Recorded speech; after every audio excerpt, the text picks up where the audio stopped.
हे buddies, तो आज हम डार्क एजेस के एपिसोड 4 को एक्सप्लेन करेंगे और अगर आपने पिछले एपिसोड नहीं देखे तो उनका लिंक आपको डिस्क्रिप्शन में मिल जाएगा। तो चलिए फाइनली एपिसोड 4 को शुरू करते हैं। तो जैसा कि आपने पिछले एपिसोड में देखा होगा, कैप्टन अमेरिका अपने साथ 2 मोस्टर्स को लाया होता है, लेकिन ये देखकर टोनी काफी ज्यादा डर जाता है और डरता हुआ उनकी ओर बॉम्ब फेंक देता है। लेकिन दूसरा मोस्टर टोनी को गर्दन से पकड़ के उठा देता है और कहता है कि स्टार्क, तुम हमेशा से चालाकी करने में काफी आगे रहे हो, और कहता है कि जिन वेम्पायर्स को तुमने जलाया था वो पहले मेरी सेवा करते थे। और फिर हम देखते हैं कि कैप्टन टोनी के पास जाता है, जिससे टोनी उसे कहता है आखिर तुमने ऐसा क्यों किया कैप्टन। लेकिन कैप्टन अपनी शील्ड से टोनी के मुंह पे अटैक कर देता है। फिर हम देखते हैं एक मोस्टर गर्ल को जो कहती है शाबाश, बहुत खूब। फिर हम देखते हैं कि टोनी यूरोप की किसी जगह पे बेहोश पड़ा हुआ था, जिससे सामने खड़ा मोस्टर कहता है उठो स्टार्क, और कहता है कि टोनी तुम्हारा दिमाग कई इंसानों से काफी आगे है, और कहता है कि स्टार्क, मुझे लगता था कि म्यूटेंट एक ऐसी प्रजाति है जिसको बर्बादी करने के लिए बनाया था, लेकिन अब मैं समझ गया हूँ। ये बात मैं काफी कम दिमाग से समझ रहा था। और कहता है कि टोनी आज से तुम मेरे लिए काम करोगे। टोनी कहता है कि मेरी जिंदगी का रूल है, मैं उन लोगों के लिए कभी काम नहीं करता जो लोगों से गुलामी करवा के अपना स्टैचू बनवाते हैं। मोस्टर कहता है क्या तुम्हारा आयरन मैन सूट अपनी शाइनिंग पे कभी घमंड नहीं करता, और कहता है क्या कोई और देशों में दूसरे लोग दासों से माइनिंग नहीं करवाते। और ये भी कहता है कि स्टार्क, तुम ये अच्छे से जानते हो कई लोग अपने एवोल्यूशन के लिए लोगों को मार देते हैं, लेकिन हमारी दुनिया में ऐसा कुछ नहीं होता। फिर हम देखते हैं वो मोस्टर टोनी को एक लैब में ले आता है। उस लैब में कई सारे लोग काम कर रहे होते हैं, जिससे वो मोस्टर टोनी को कहता है अब फिर से विकास होगा टोनी। उसके बाद टोनी सामने खड़े एक आदमी से बात करता है जिसका नाम रीजिस होता है। टोनी कहता है रीजिस,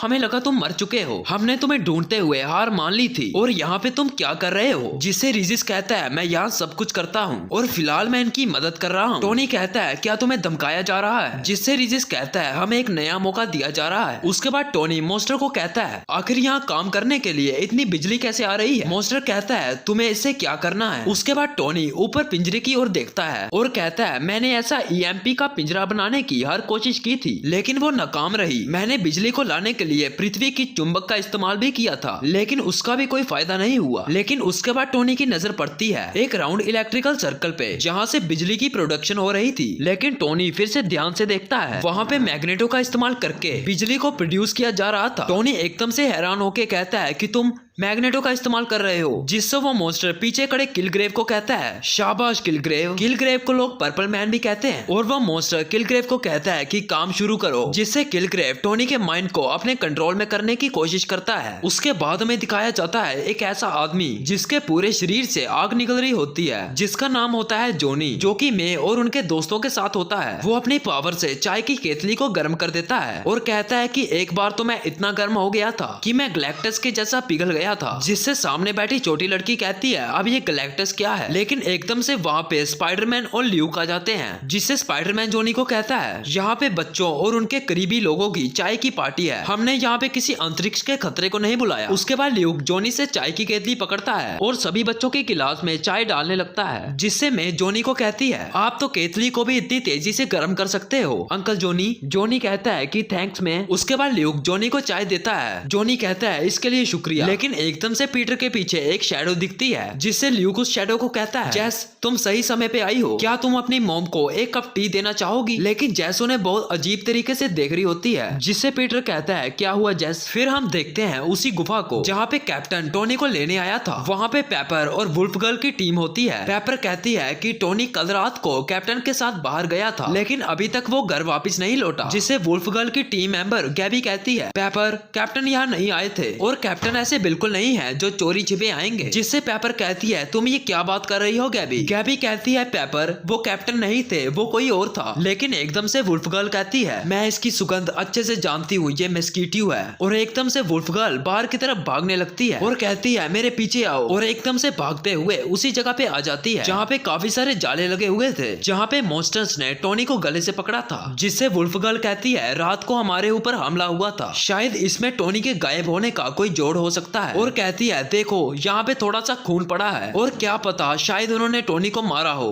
जिससे वुल्फ गर्ल फिर से कहती है पेपर मुझे माफ कर दो, मैं जानती हूँ कि वो कौन था और वो टोनी को कहाँ ले गया है। फिर हम देखते हैं वकांडा का राज्य जहाँ पे एक आर्मर पहना हुआ आदमी आता है और कहता है अगर वो टोनी को लेके गए हैं तो हमें जल्द से जल्द उसे वापस लाना होगा। जिसे सामने खड़ा जॉनी कहता है मुझे सुनकर ये हैरानी हुई है कि तुम उसकी परवाह करते हो। जिससे वहाँ खड़ी साइंटिस्ट कहती है ये किसी की परवाह नहीं करता, ये सिर्फ खतरे को महसूस करता है और कहती है कि स्टार्क एक ऐसा आदमी था जो सबसे ताकतवर हथियार बनाने में सक्षम था। जिससे पेपर कहती है वो कई गुना ज्यादा है। जिससे वो आर्मर पहना आदमी कहता है पेपर अपने आप को धोखा मत दो, वो सिर्फ विनाश करने के लिए ही बना है। और ब्लैक पैंथर की सिस्टर को कहता है तुम जो दुनिया को स्वर्ग बनाने की सोच रही हो वो दुनिया आग की लिफ्टों में गिर जाएगी। और यह भी कहता है कि अगर स्टार्क उनके पास है तो उनके पास एक भयानक टाइम बॉम्ब है। जिससे पेपर कहती है मैं वहाँ पे जाऊंगी और उसे वापस ले आऊंगी। लेकिन स्पाइडरमैन पेपर को कहता है मैं तुम्हारे साथ चलूंगा। और इसी स्पॉइलर के साथ ये एपिसोड यहीं पे एंड हो जाता है।